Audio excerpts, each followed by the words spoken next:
Hi welcome to our channel. இன்றைக்கி நம்ம ஊர் ஸ்பெஷல் அரிசி பருப்பு சாதம்.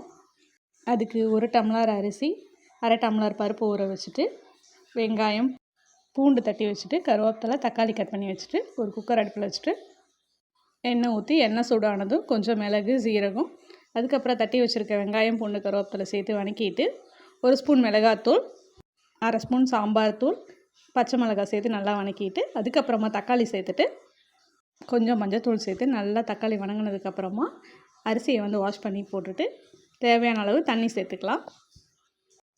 தண்ணி சேர்த்துட்டு இந்த ஸ்டேஜில் உப்பெல்லாம் செக் பண்ணிவிட்டு அதுக்கப்புறமா மூடி வச்சு ஒரு 3 விசில் விட்டு எடுத்துக்கலாம்.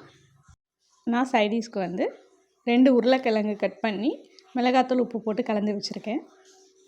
ஒரு பேனில் ஆயில் விட்டு அதை தனியாக பொரித்து எடுத்துகிட்டு இப்போ விசில் அடங்கிருச்சு.